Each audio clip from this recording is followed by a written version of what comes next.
Nah, ini Bapak. Oke, dipersilakan Bapak.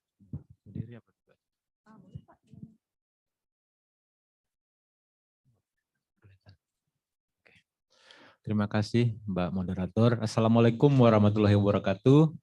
Salam sejahtera buat kita semua. Pertama-tama saya mengucapkan selamat kepada Jaan ya, karena berhasil dan sudah menginisiasi acara yang menurut kami itu sangat baik sekali ya, di mana kita sekarang mengadakan konferensi kesejahteraan hewan Indonesia yang pertama. Bapak Ibu sekalian yang saya hormati, yang mungkin tidak saya sebut satu persatu. Sebelumnya saya ingin memperkenalkan diri terlebih dahulu. Saya dengan Dr. Hewan Hasudungan Asida Balok. Jadi saya memang, maaf, saya bukan mau flexing atau apa. Tadi terusik dengan pernyataan dari Mbak Moderator terkait dengan pembangunan yang berkelanjutan. Kenapa saya sampaikan gelar saya doktor? Karena kebetulan S3 saya itu saya ngambil ilmu lingkungan. Jadi memang itu sangat berrelevan sekali dengan apa yang namanya konsep pembangunan berkelanjutan. Jadi pembangunan berkelanjutan itu adalah pembangunan sekarang ini kita tidak bisa mengorbankan hak dari generasi yang akan datang. Jadi kita tidak bisa egois. Dan itu juga ada juga relate dengan One Health tadi ya, yang sudah banyak disampaikan oleh para keynote speakers sebelum saya. Jadi saya bertugas di Suku Dinas Ketahanan Pangan, Kelautan, dan Pertanian Jakarta Selatan sebagai Kepala Suku Dinas. Kalau tadi yang memberikan sambutan itu Ibu Eli, itu Kepala Dinas di tingkat provinsi, dan saya Kepala Suku Dinas di tingkat Kota Administrasi Jakarta Selatan. Dan saya sekarang sebenarnya ingin menyampaikan kepada Bapak Ibu sekalian, bahwa di Jakarta itu, di Provinsi DKI Jakarta, ada 5 kota, ada 1 kabupaten. Dan saya merasa mewakili dari teman-teman saya di wilayah Jakarta lain. Jadi mungkin kondisi yang ada, yang akan saya sampaikan itu kondisi yang saya alami, saya kerjakan di Jakarta Selatan. Jadi itu mungkin teman-teman saya juga di wilayah lain juga ada beberapa yang ikut ya. Kami rasa juga saya juga perlu menyampaikan bahwa apa yang saya kerjakan di sini, apa yang saya paparkan di sini relatif sama dengan apa yang sudah dikerjakan oleh teman-teman saya di wilayah Jakarta lain. Terima kasih. Jadi yang menjadi latar belakang sebenarnya tadi terkait dengan kolaborasi. Kita bicara kolaborasi dulu. Jadi sebenarnya pandemi COVID-19 ya, pandemi COVID-19 itu memang membuka cakrawala baru kita. Bagaimana kita tidak bisa bekerja sendiri. Kita harus banyak mengelaborasi ya. Bagaimana stakeholder yang terkait ya, bagaimana kita bisa bekerja sama untuk mencapai suatu tujuan tertentu seperti itu.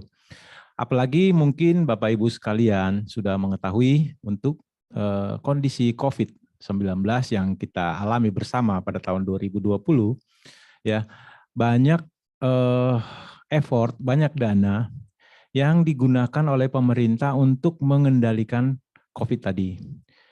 Jadi memang untuk pelaksanaan kegiatan-kegiatan khususnya terkait dengan kesehatan hewan, kesehatan masyarakat veteriner itu terkonsentrasi kepada pengendalian COVID. Dan itu juga kami alami sendiri di Pemprov DKI Jakarta, bagaimana tahun 2020 sampai 2021, anggaran APBD DKI Jakarta kurang lebih 75%, ya 70% itu direfocusing. Dan semuanya itu banyak digunakan untuk mengendalikan pandemi COVID-19. Jadi memang kami dari Suku Dinas Jakarta Selatan berusaha untuk berkoordinasi bagaimana pekerjaan-pekerjaan kami untuk mengendalikan penyakit hewan atau penyakit zoonosis itu bisa kita laksanakan. Kemudian juga kita ada namanya Perda. Jadi sebenarnya DKI Jakarta sejak tahun 2004 sudah dinyatakan sebagai daerah bebas rabies. Jadi kurang lebih sudah lebih 2004 ya. 2004 berarti kurang lebih 18 tahun yang lalu kita sudah dinyatakan sebagai bebas rabies. Sementara Perda 11 tahun 95 itu sudah mengatur tentang rabies. Jadi memang cukup lama upaya kami untuk mendeklar bahwa Jakarta itu sebagai daerah bebas rabies. Dan kemudian juga kita ada namanya Pergub 199 tahun 2016 terkait dengan pengendalian penyakit rabies di Jakarta Selatan, di Provinsi DKI Jakarta. Next. Jadi sebenarnya tadi sudah banyak disampaikan bagaimana circle dari One Health itu gimana.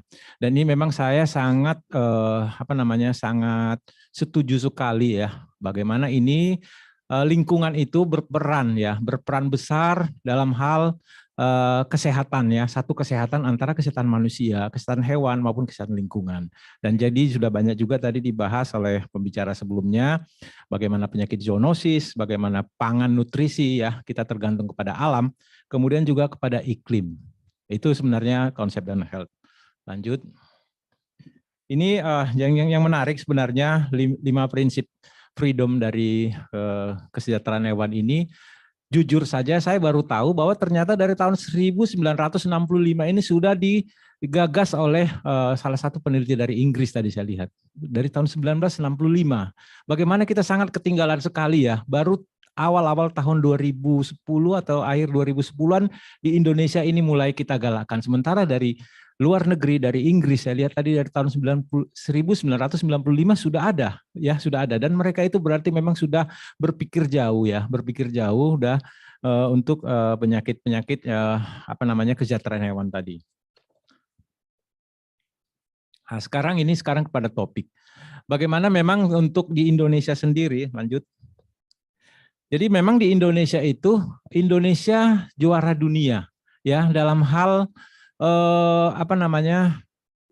konten ya. Sekarang ini banyak sekali konten-konten di media sosial ya, orang berlomba-lomba untuk mendapatkan subscriber, untuk mendapatkan like ya, untuk menjadi viral, FYP segala macam. Ternyata di Indonesia itu paling banyak sekali. Jadi berdasarkan hasil penelitian bahwa kurang lebih 33% konten penyiksaan hewan di media sosial itu di-upload atau dilaksanakan oleh penggiat media sosial di Indonesia. Padahal sebenarnya tujuannya juga nggak jelas kalau kita bilang ya. Tujuannya hanya untuk supaya viral aja, supaya dia ngetop sesaat. Padahal tidak tahu bahwa apa yang dilaksanakan itu sebenarnya sangat bertentangan dengan prinsip kesejahteraan hewan tadi. Jadi ini sebenarnya saya highlight sedikit contoh-contoh ya, contoh-contoh.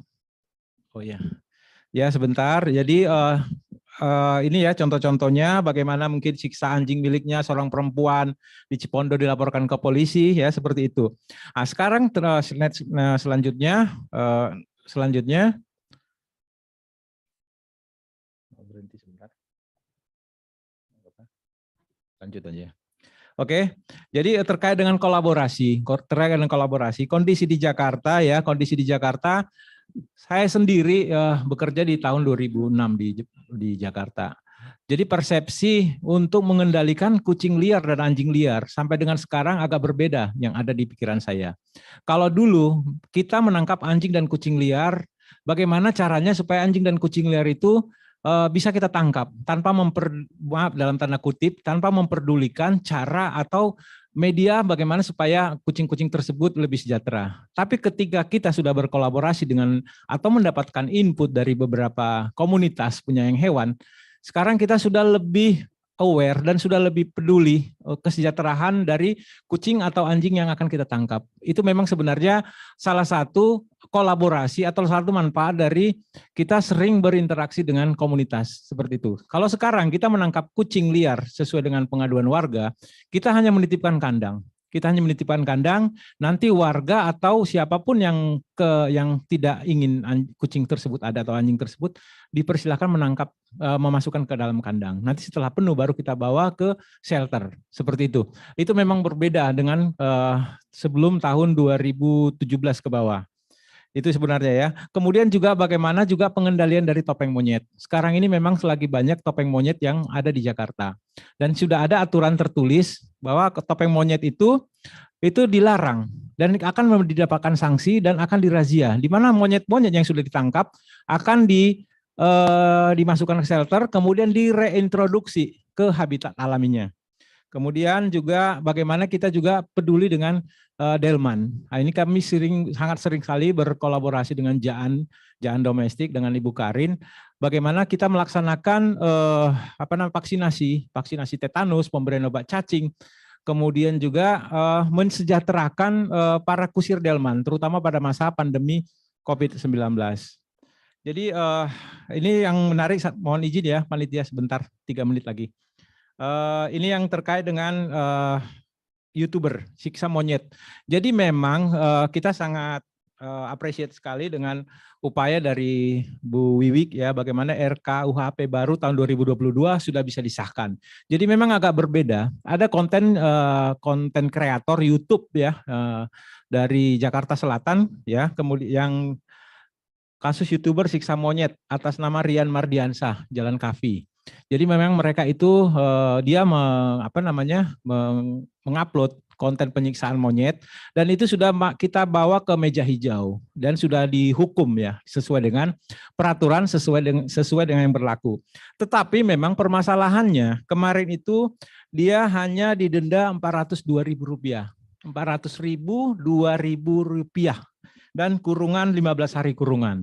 Jadi memang agak berbeda ya sekarang dengan adanya RKUHP tahun 2022 itu sudah lebih berat hukumannya. Sudah kita lihat sendiri itu bisa sampai 1,5 tahun ya, sampai 1,5 tahun.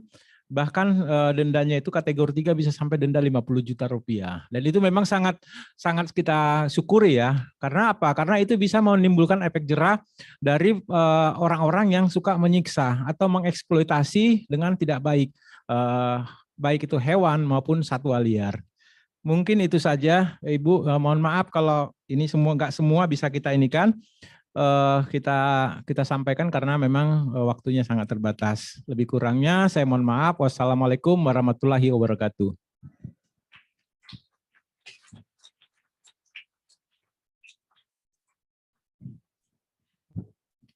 Ya, terima kasih Dr. Hasudungan yang tadi sudah memberikan beberapa update dari Dinas Ketahanan Pangan, Kelautan dan Pertanian Jakarta Selatan. Seperti